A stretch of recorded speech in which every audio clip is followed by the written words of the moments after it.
So today I'm going to address what I believe to be a really key question that goes to the heart of the way in which we all conceptualize teacher education, as well as with a question that informs our understanding of the sort of teachers that we want to produce.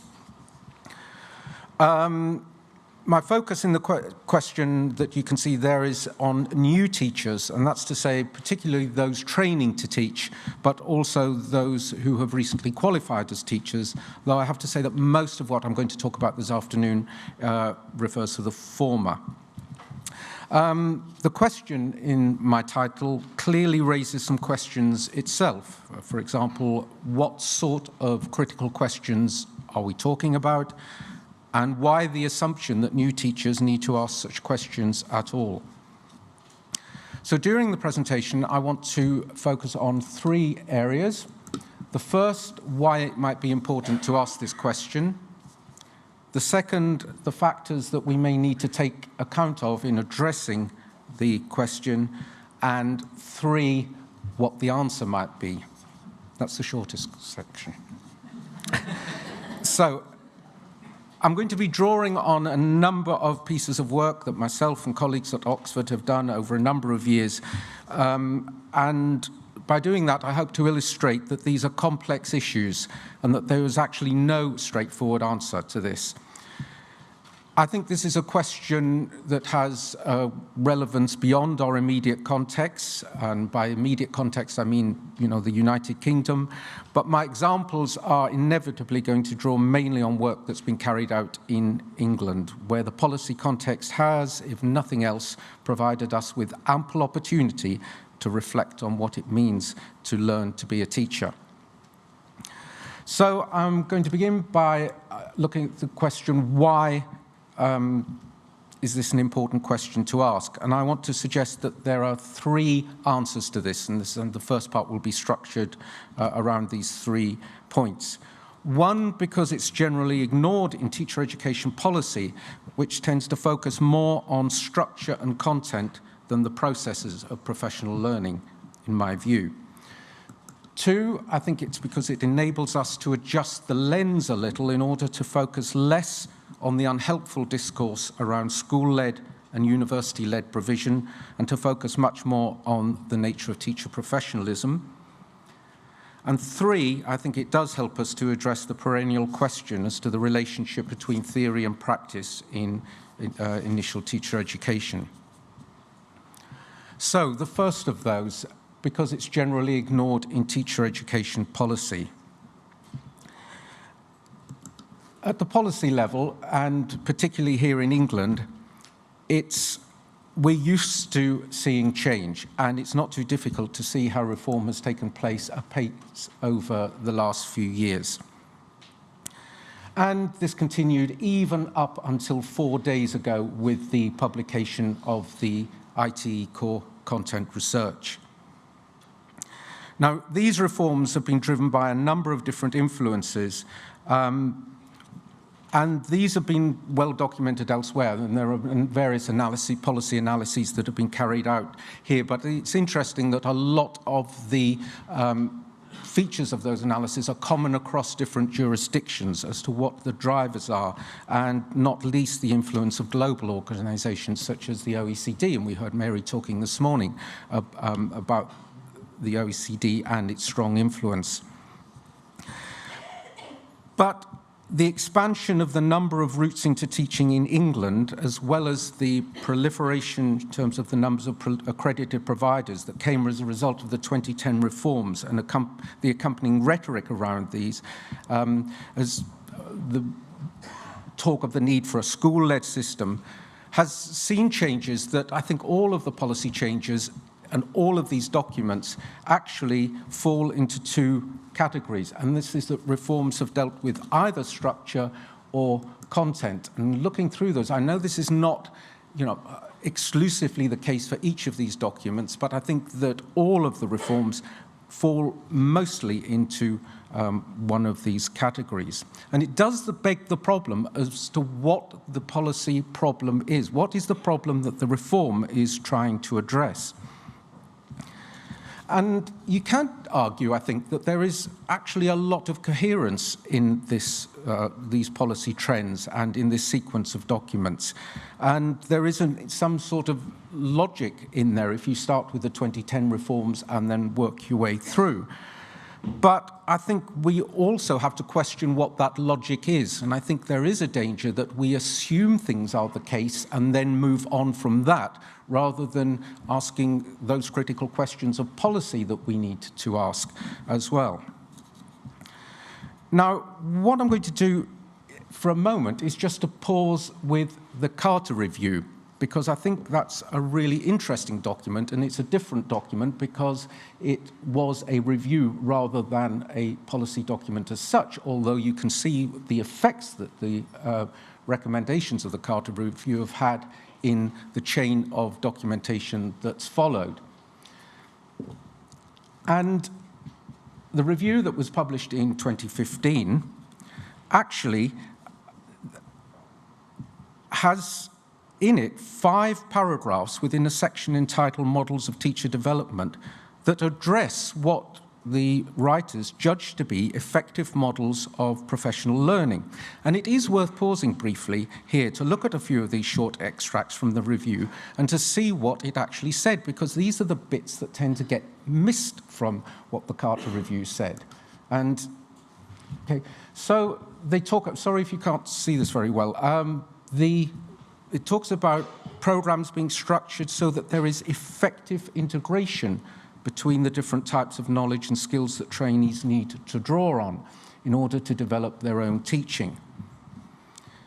It says that trainees should have access to the practical wisdom of experts. I think that's a term that comes from Aristotle, so that's quite impressive that Andrew Carter was drawing on Greek philosophy. So the practical wisdom of experts and can engage in a process of inquiry. The authors say that ITET should provide a foundation for ongoing development by providing an appropriate combination of access to the expertise of teachers and pupil learning contexts, as well as engagement with and experience of relevant educational research. I don't think there's a lot there that we would necessarily want to challenge. But the issue, of course, with the Carter Review is that the recommendations didn't, close relationships between theory and practice. But the issue is that the review didn't flag these up in the recommendations in terms of recommended processes, but instead pointed to the need for a centralized portal of synthesized executive summaries which would provide practical advice on research findings about executive teaching and how it should be developed. So this would suggest rather an emphasis on the implementation of advice rather than any process of critical reasoning. So myself and some colleagues did write a paper that we called Deconstructing the Carter Review, and we claimed at the end that this was actually a missed opportunity, and that in the end the recommendations fell into this sort of language about portals and executive implementation. The next thing I want to look at is the way in which thinking about these questions enables us to focus on the nature of what it is to be a professional as a teacher.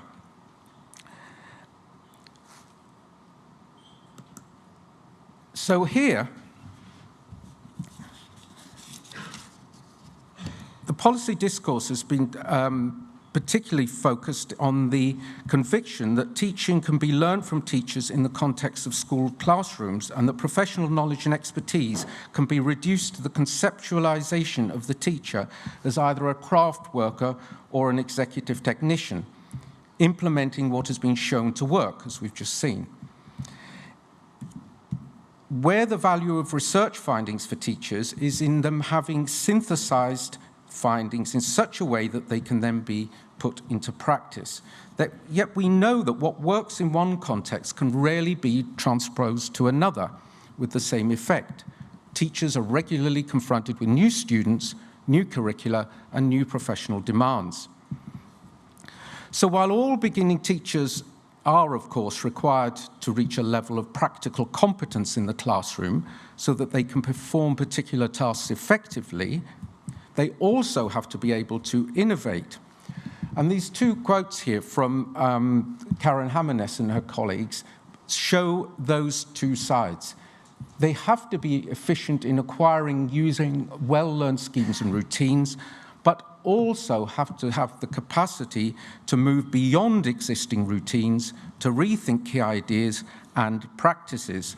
And they use what the term that comes from David Berliner, the very, very useful phrase, adaptive expertise. They also have to be able to learn while these contexts are changing. And this requires what Hazel Hager and Donald McIntyre talk about as the capacity for critical engagement with suggested innovations in classroom practice. Now, when given equal weighting, as here, and I do apologize, it's quite a simplistic diagram, these two aspects of teaching expertise are in balance.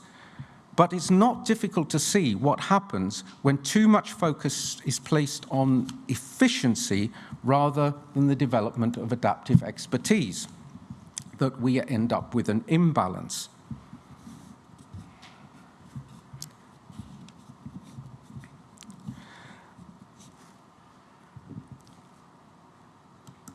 So I now want to move on to talk a little bit about what it is to be a professional, because I think these are related questions. So in their 2014 paper for the BERA RSA inquiry into the role of research into teacher education, Chris Winch and Alice Wancher and Janet Orchard argue in philosophical terms, suggesting that whilst both craft knowledge and the technical aspects of teaching are important, neither sufficiently encapsulate what it means to be a professional teacher.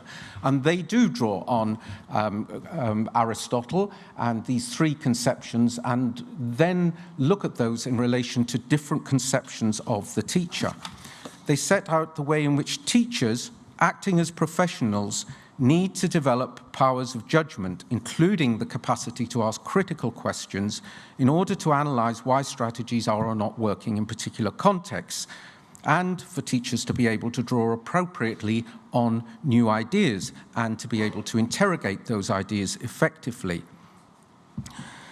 And it's this process, this idea of the rounded professional, that enables teachers to develop the adaptive expertise that I just mentioned.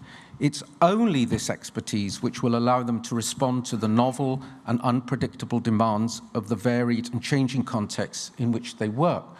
So what they argue is that there are two popular conceptions of the good teacher, the craft worker, and related to that, the process of learning to teach being merely one of observation of expert, experienced teachers, and the executive technician, who does have expertise, but can follow recommended procedures in order to be effective. They argue that both of these are necessary for teaching, but they are inadequate as they stand alone. It's only the conception of a teacher, a full conception of a teacher, that encompasses all three. So the next part is to sort of why this question is important, is to it really does help us to address the relationship between theory and practice in initial teacher education programs. So here's a quote I'll hope you like, because I like it.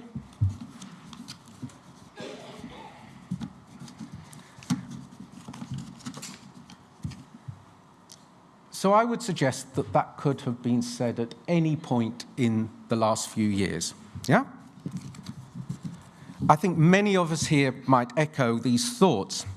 What's really interesting is to look at when it was actually said. And it comes from a paper written by Donald McIntyre that was published nearly 25 years ago. So these things are not new, but if only he knew where we would be now. This was at the time about a government push towards school-based training and a desperate uncertainty at the time and concern to defend the place of theory in initial teacher education.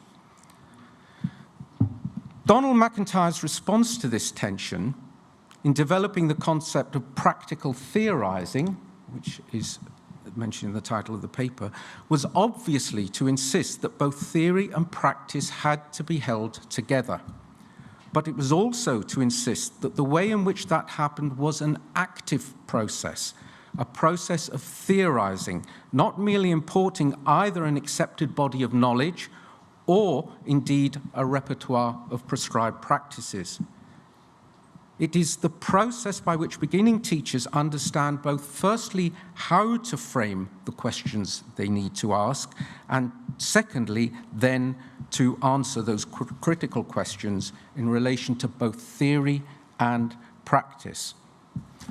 And this is where I have to come clean in that the title about asking critical questions is actually a proxy for talking about practical theorizing. But I think the two go hand in hand. Donald McIntyre outlined what he meant by the term practical theorizing in a number of different papers, but perhaps the simplest comes from the book that he wrote with Hazel Haggard. And I was absolutely delighted to see that Hazel is here today and a little overawed as well, I must say, as I've quoted so much in this address. But the book entitled Learning, Teaching from Teachers, Realizing the Potential of School-Based Teacher Education. And here, Hazel and Donald define practical theorizing in this way.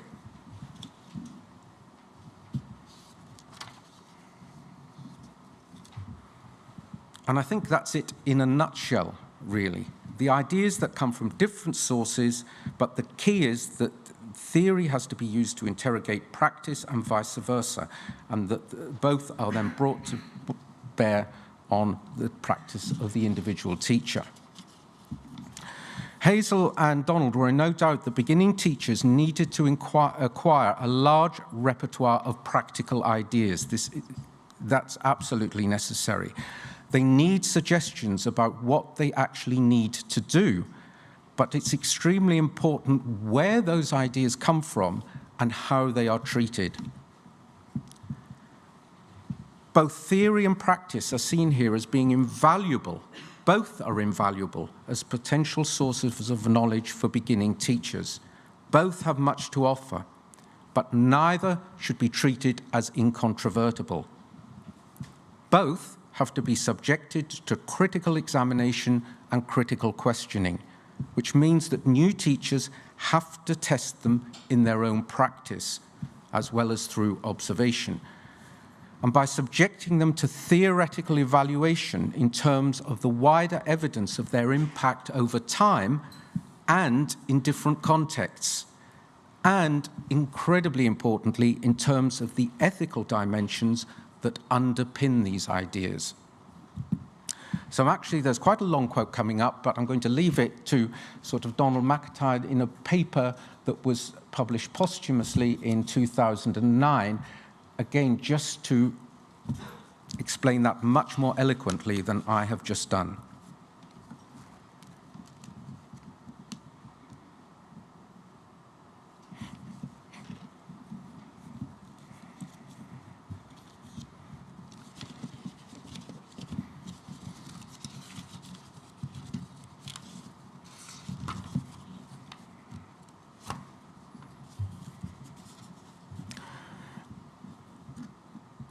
And although Donald goes on here to link practical theorizing to reflective skills and habits, it's important to note that he expressly presented the term practical theorizing as being distinctly different within initial teacher education from the notion of reflective practice. Because beginning teachers, as we're aware, don't necessarily have enough previous knowledge of teaching or a wide enough awareness of other contexts to bring to bear on their own classroom experience for such reflection to take place effectively. So that is precisely why new teachers need to be encouraged to draw on as wide a range of frame of reference as possible, to learn from research as well as from the practices of others in a specific context. But he saw this process of bringing different sources together in decision-making and evaluation of their actions as one that should continue as new teachers move from their training into the profession. So having set out what I hope is the importance of the question, why it is important to ask these questions, then I want to look at the factors that we might need to take into account when thinking about our responses to the question. And again, there are three areas. I want to structure this around three areas. First is the changing nature of initial teacher education partnerships. Second, as what might the implications be of not asking critical questions. And thirdly, are there alternatives to doing so? So, in relation to the first of these, in order to illustrate what I want to say, I'm going to draw on some empirical work that we did quite recently and which we published as part of the critical publishing series, available for sale outside. And the vignette I'm going to present comes from a case study of a secondary school that's continued to maintain really close links with its well-established university partner, but which has also become, interestingly, a skit provider in its own right within a local teaching school alliance. And it's now at the center of an ever-expanding, I was going to say empire, let's just say level of provision. The school, which I'm going to call Waterside Academy, is also the lead school in a multi-academy trust that also has experienced immense growth year on year. So this is a school that is slightly larger than average, I would say, or perhaps quite a bit larger than average. Good in terms of overall performance, pupil premium in line with the national average, and slightly higher levels than average of students from minority ethnic backgrounds, EAL, and those with special needs or disabilities. And it works in two ways, with two parallel partnerships. One, a long-established university partnership model, which is a relatively small secondary provision. The school has worked in partnership, in unbroken partnership for more than 30 years with the university in question, and even teachers from the school have occasionally been seconded to the university to work on the teacher education program there. The new SCIT partnership is a large primary and secondary program. It was established 5 years ago on behalf of the Teaching School Alliance, and it offers both salaried and tuition fee programs all through School Direct. It doesn't have any core places. It offers them all through School Direct. And interestingly, the PGCE element is an additional, it's an option. It forms part of a separate program undertaken in the trainee's own time, and where the theoretical component is associated with just with assignments that are required for those who've chosen to pursue the academic award. It's also perhaps worth noting that the award is offered by a different university from the one in which the school had previously worked in partnership. We interviewed about 20 teachers involved in the program, teachers, mentors, subject leads, course directors, the director of initial teacher education within the SCIT. And we looked at their responses and looked at these in a number of different ways. Here I just want to highlight on this slide the way in which they talked about theory and practice being integrated and what they valued. I have to say this program was highly valued by all of the personnel within the school working within it. They said they valued the lack of separation between central input and school placements. It made things less complicated. That the associate trainee teachers can see how policies are being implemented rather than dealing with abstract concepts from elsewhere. Immediate feedback and an emphasis on being first and foremost a professional. What's interesting to say is that it's operated entirely separately from the established program with the long-standing university partnership. There are no overlapping approaches, no overlapping structures, no overlapping personnel. It's run in parallel with the university program. And the nature of the partnership model here is very different, and decision-making appears to be highly centralized. One of the strongest messages given by the teachers providing subject specialist input was with how much this approach is good because it's so centralized, and that the level of prescription is seen as being a strength. The teacher said the value of being told what to do here and here and here. The prescription was welcomed. Another feature of the program is the importance of specific individuals within it as the source of authority and guidance. Everything comes from individuals. Reference is made to sources of knowledge beyond the school, but these are dependent on references to individuals who have that knowledge, who mediate that knowledge, rather than any other sources. And confidence is placed in these individuals as being the source of authority, since they are seen to be able to provide advice and recommendations.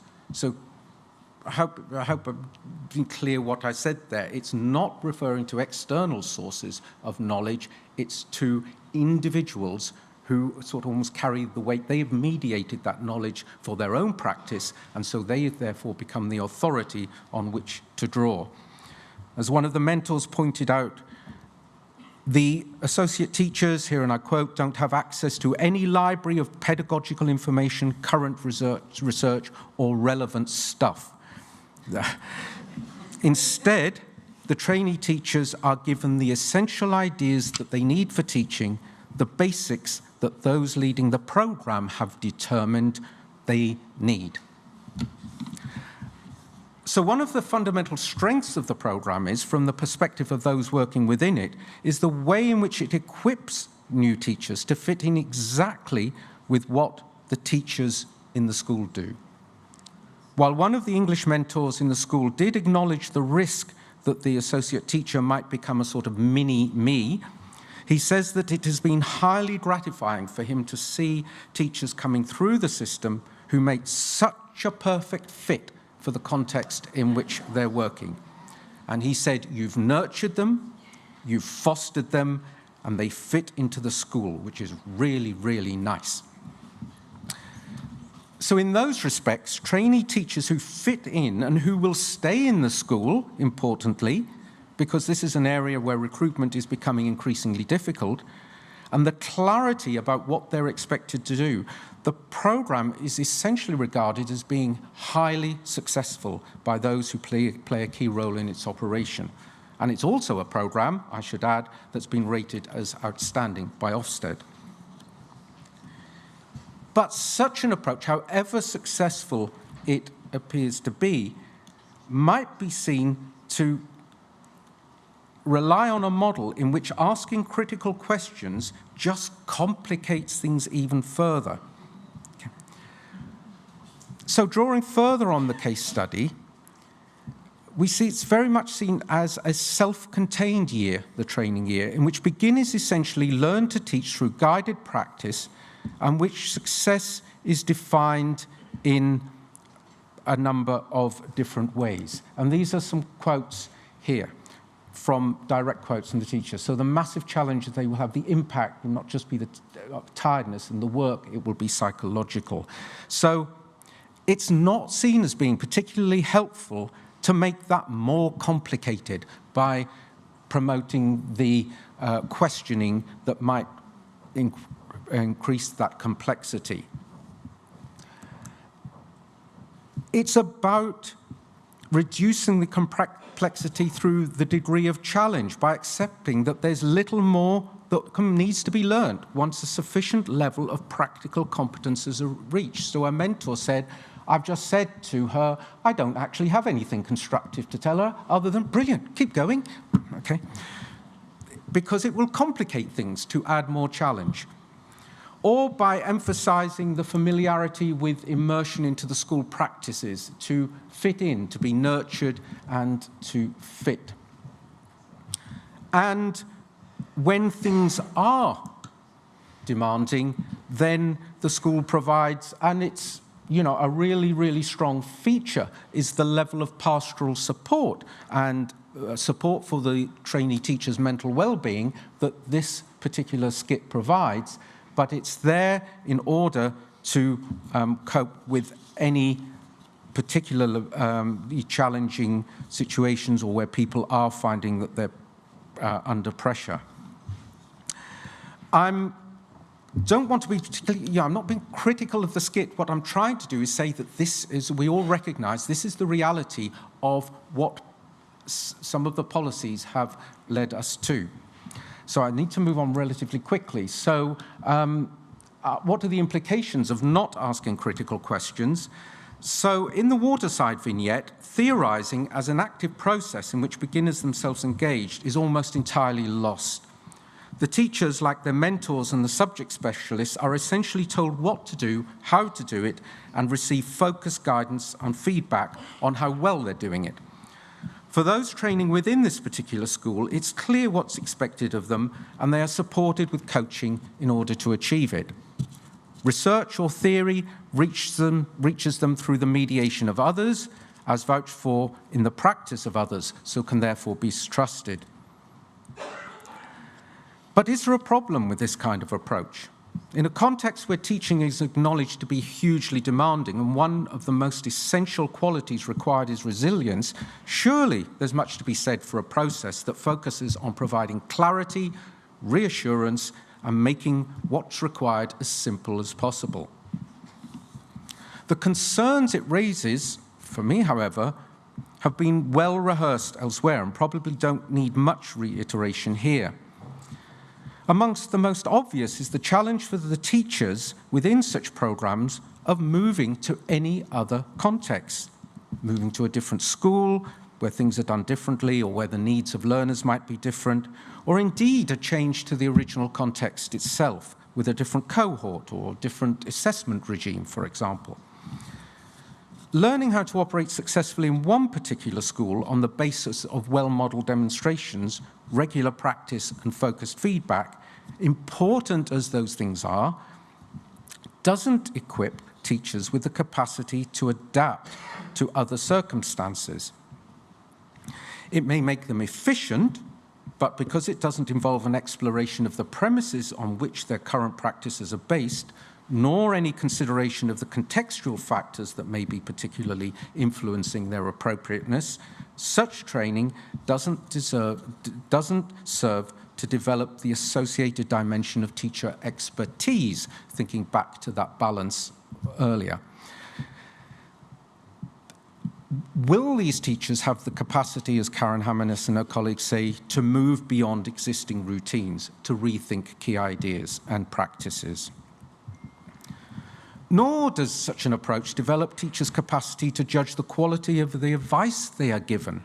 How can they discern whether the advice is good advice?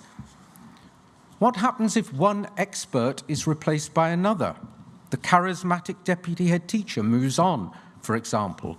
What criteria do the new teachers then have within this model to enable them to judge the value of alternative prescriptions?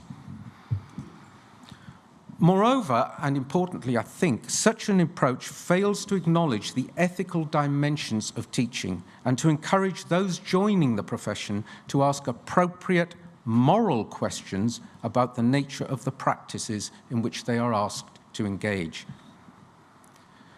These concerns, of course, all echo arguments put forward also by Janet Orchard and Chris Winch when talking about the necessity of theory for good teachers, saying that teachers should understand key educational concepts and major debates, engage with empirical research, and think through the ethics of teaching. So what might be the alternatives? Well, back to Hager and McIntyre again, okay? The argument for reducing the nature of the demands that beginning teachers face by simplifying the process as much as possible does have something to support it. The Carter Review, as we've seen, seemed to retreat from the demands that greater engagement with theory and research might present, suggesting an emphasis on access to mediated research findings rather than critical questioning. Donald McIntyre himself acknowledged that the process of practical theorizing, including the asking of critical questions of both the theoretical and practical ideas to which beginning teachers are exposed, is not an easy one, and he himself recognized the need for a two-stage process in this. Initial competent achieving of basic competence, followed by a phase in which teachers would be expected to identify their own developmental priorities and the kinds of evidence that they might use to judge whether their teaching had been successful. Ultimately, however, he rejected a practice-first, theory-later model, arguing that it was in the initial year of training that teachers need to develop both. Excuse me, an initial level of teaching competence sufficient for them to practice in schools and a capacity for continued professional development.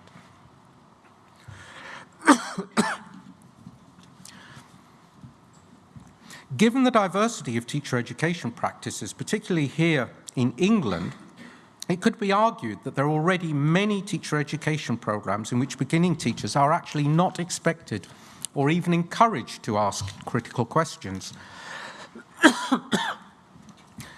Is it even conceivable, thank you, as a way forward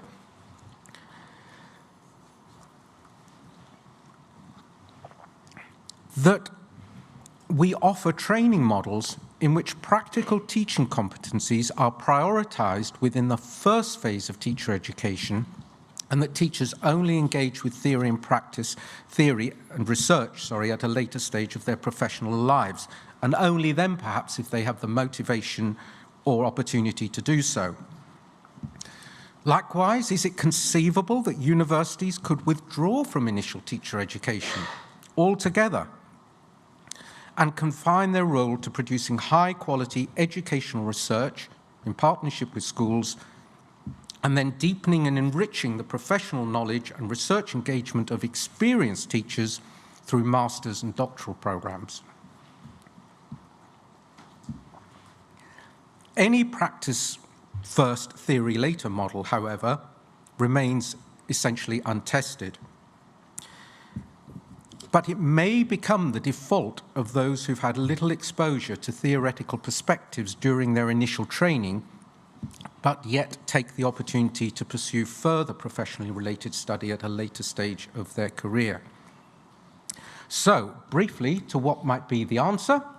Okay, again, the final part's going to be very much a personal response, but informed by my involvement in a number of different projects, and also I'm going to talk briefly about the UCET working group, the Intellectual Basis of Teacher Education group.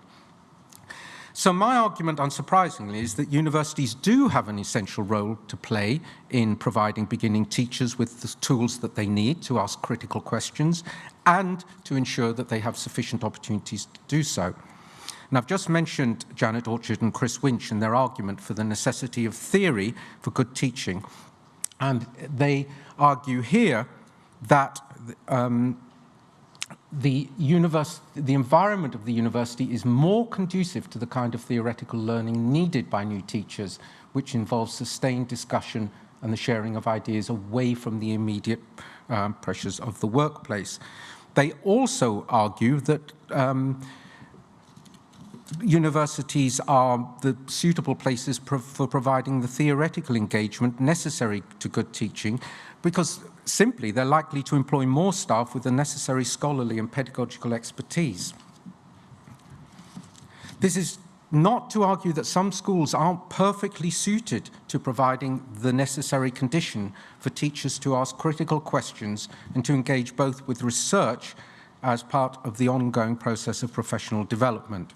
And we have evidence that particularly from one school within our partnership that devotes a huge amount of resource to the professional development work that's going on in the school.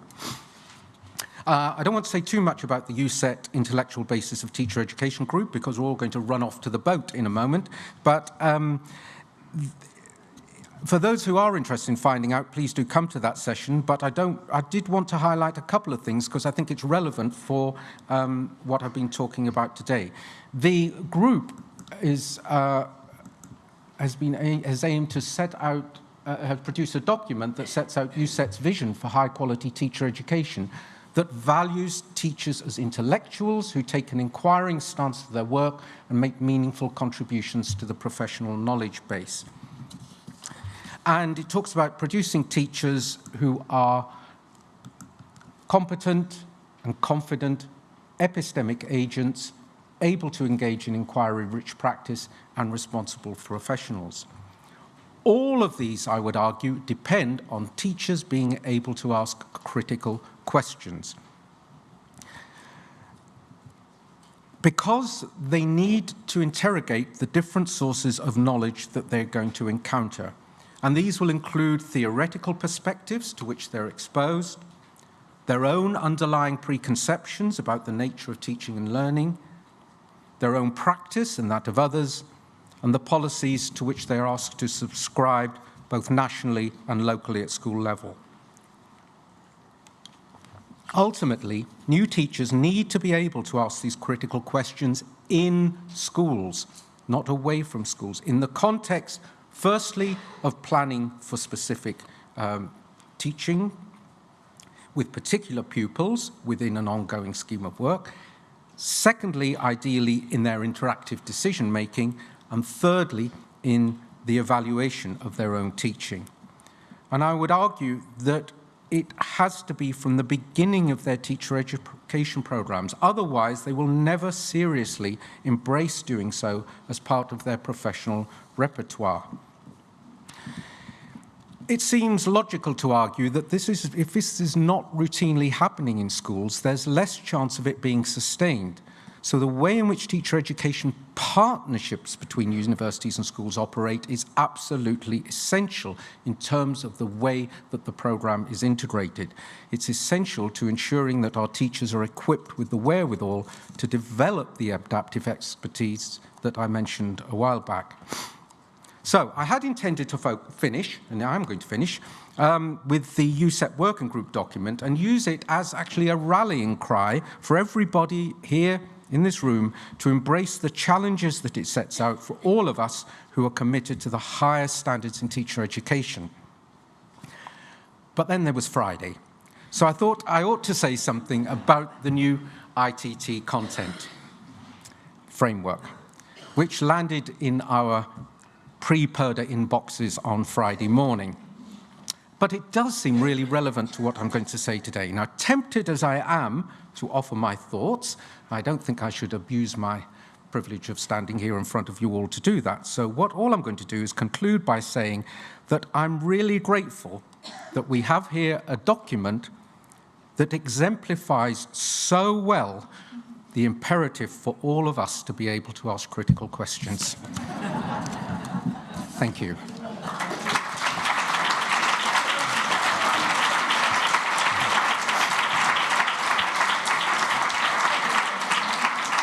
Thank you, Trevor. An awful lot to think about. New models of partnership, excellent stuff. Look, we've got a very tight turnaround now, so I'm going to be mean and just allow one question, but you can go and chase Trevor onto the boat and ask more there. One question, please. Or should we just move on straight into the workshops? Yeah, let's do that. It was a brilliant session, but thank you very much, Trevor. Thank you.